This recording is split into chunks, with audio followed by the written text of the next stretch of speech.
YouTube, thank you for visiting the channel. Good Greens Yard and Garden here. What we have for you today is the unboxing of our new starter kit from Premier One Poultry Supplies. We went ahead and bought a starter kit to get started, of course, but also because it has everything we need right off the bat. So when we unbox it today, we're ready to go. It's ready to receive our animals, and we'll be good to go. So this kit has everything you might need. We're going to start off with our Energizer. This Energizer has a solar panel, of course, and then a housing that protects the 12-volt battery. That solar panel is going to allow the charge to be received, stored in the 12-volt battery, and moved on over through these clips to charge the fence. We have a digital tester to ensure that our battery and our fence and everything is working and squared away. We have two clips, our negative and our positive. Our negative is going to connect to our ground rod and keep us grounded and safe.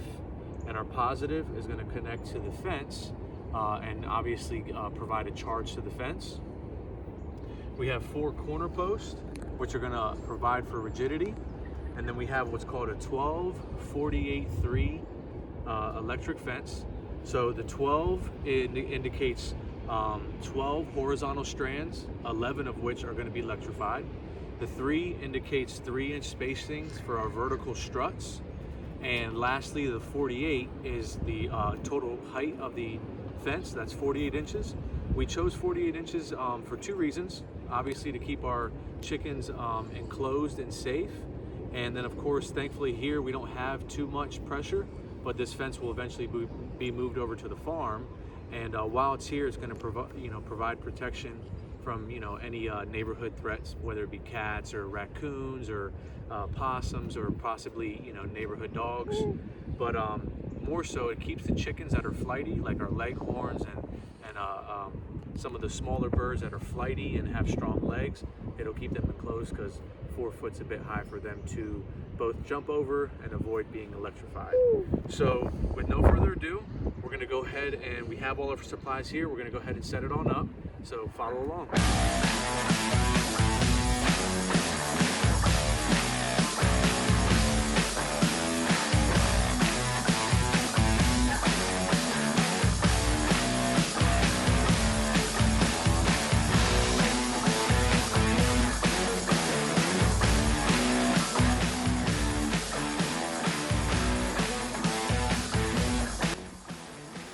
Guys, as I had mentioned, this kit comes with 4 corner posts to add some rigidity to your fence.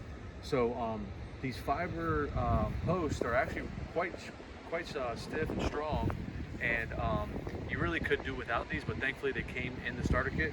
So what I'm going to do now is, at our 4 corners, kind of modified rectangular run we have here, I'm just going to take these 4 posts, place them up against the corners, and just as easy as that, put them on in, and they just provide a little extra support so that you keep your fence nice and tight, and that's going to help with maintaining a charge throughout the whole fence, and of course discouraging the chickens from going up against it. So as we were setting this up, Katie asked a great question. She said, how do you know which ones are charged and which ones are not? So I talked to you about that 12-48-3 label for this fence. So again, we have 12 horizontal strands, 11 of which are going to be electrified. Then we have these vertical strands or struts. These are not electrified. So we have 3-inch spacing, we have 12-inch spacing, and then of course we have 48 inches tall fence. So these little fibers that you notice here, these green ones and black ones, they are going to help carry the charge throughout the fence. And again, of the 12, forgive me, they're not spaced at 12 inches. There's 12 total. Only 11 of them are going to be electrified. All right, guys, so we now have our fence fully, everything's put up. We're good to go. And so now what the goal here is to set up our clips so that the fence itself could be charged. And so again, here we go. We have our Energizer. It's being charged up by the sun, of course. Here's your solar panel. Our 12-volt battery is housed in here, to avoid the elements being able to get to it. We have our on and off switch here, and then back here we have a few terminals. You'll notice this one here has what appears to be an electric bolt, and then this one here has what appears to be our ground rod.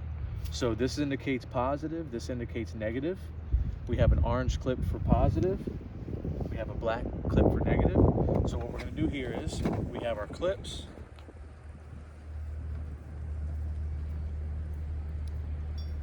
We have our clip here that connects to the ground rod. We have our ring connector that connects to here, and we have a black knob that corresponds to negative and an orange knob that corresponds to the positive. So the first thing we want to do is we want to place our ground rod. We obviously don't want to hit anything that's conductive, so avoid metal, wood, anything of that nature. So just like it says, ground rod goes into the ground. You're be wise to go ahead and put this near your entrance, so that way as you enter the coop each day, it's just as easy as turning off the energizer. So we'll go ahead and place this in the ground about as deep as you can get it.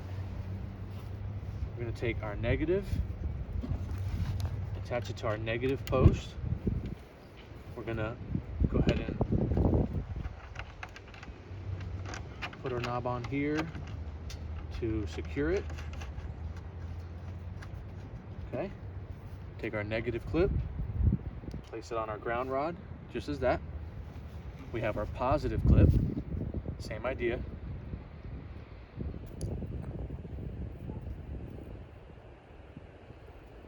We're going to connect this to the positive terminal.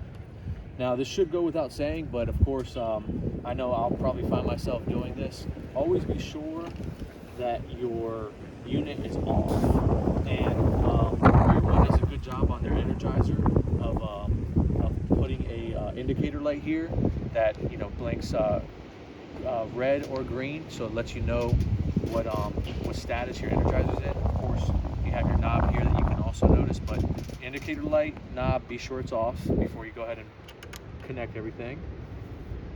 So we got this here. You notice that the indicator is yellow. That's because we are now live essentially, but of course I've not yet turned this on, so we're still good to go. It's just indicating that, hey, this battery's good to go, we have enough charge and we can go. We got our digital tester and our probe. So the digital tester has a probe on the top, and this one is essentially to touch your ground or to actually probe right into the ground, and that's going to allow you to check your fence. What you want to do when you do check your fence is, if this is connected to this side of the fence, you want to go to the furthest part, which is of course the other side of the fence, and that's where you're going to test to make sure that you have the appropriate charge. And you always want to do that before you put any animals within the enclosure.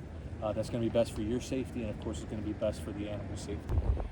All right, so what we've done is just did one more little check through, make sure the fence is tightened up. They provide 3 strands here, so where your 2 fences meet, you go ahead and tighten the strands up, and it ensures that they're not going to fall apart from each other. They have 2 clips here. These 2 clips, they come this way, and of course they end up that way. You go ahead and clip them up. You got your negative clip to your ground rod, and your positive clips to these 2 guys. Again, be sure that your energizer's off, and then we'll go ahead and do one last little walkthrough, make sure everything looks good and tight. We got our connections in place. We're not touching metal anywhere we don't need to. We got our digital fence tester, and last but not least, we'll go ahead and make sure our energizer is faced south. That battery is adequate to hold a charge overnight, which is when you most likely need it for protection from predators. But you always want to just check on it, daily or weekly, to ensure that the battery's still working the way it's supposed to. And so we have max output, off, and energy saver here on the panel. I'm going to go ahead and, to ensure that the system working properly, I'm going to put max output. Now the fence should be charged. I went ahead and turned it on. We have everybody's good to go. So I'm going to take this tester here. You'll notice that it has your digital reader here. You got a probe and a probe. I'm going to push this one to the clip itself, or to the wire, the one furthest from where I clipped that up. So I could go over there to the back corner, or I could just start over here for good measure. Then take this guy,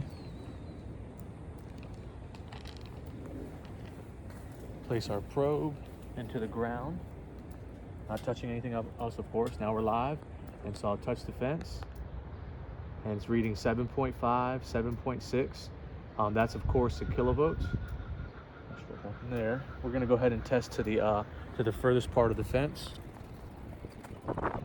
If you come here, look, it's fluctuating between 7.6, 9.4, and 10. That's kilovolts, 11.3. So if you notice here on this tester, it has a little notch, and that's so you can just kind of place it either right below the string or right above. The cause of the fluctuations, of course, is, the ground is of course touching at places with the grass or with wood or what have you. So you're going to get fluctuations, but the readings we're getting here are good to go. Again, fence voltage measured in kilovolts, so times 1,000. So 7.6 times 1,000, 7.6 thousand kilovolts. That's adequate for what we need. A few things to consider before using it is don't be afraid to run a few tests. What I realized too, I was wrong in telling you that the ground is causing fluctuations. While that can occur, another reason why there's fluctuations when we showed you the digital meter here is that this is an intermittent pulse system. So it doesn't maintain a continuous charge all the time. It's intermittent. And so that's apparently a safety precaution that this Energizer in Premier One has established. So that's good to go. But a few things that you want to be mindful of before using your system is always check it prior to use. You check it periodically to ensure that your animals and that you are safe. And when you have to access the enclosure, first thing to do is go ahead and take your panel, your Energizer panel, and turn it off. So you turn it off here. You're going to want to hold the clip on its plastic. Go ahead and remove that. And then just check your system to ensure that, of course, this Energizer is no longer charged. So again, we take our ground probe, place it in the soil away from anything that might conduct a charge. Lastly, you can check it. Oh. Well, thank you guys so much for following along. What we did today was unbox and set up our Premier One poultry net. It's a 1248-3 system. It came with everything we needed. It took about 15 minutes total to set on up. Of course, it took us a little bit more time to ensure that we had everything where it needed to be, but it's about a 15-minute system. Once you get used to it, it's going to be easy to move your chickens throughout whatever you have, whether it be your farm or a small yard like we have here today. And I think this is going to be a really useful tool that we've added to our toolkit and maintaining our livestock and maintaining our grounds here. And so thank you so much for following along today. I hope you got some value from the video, and until next time, peace.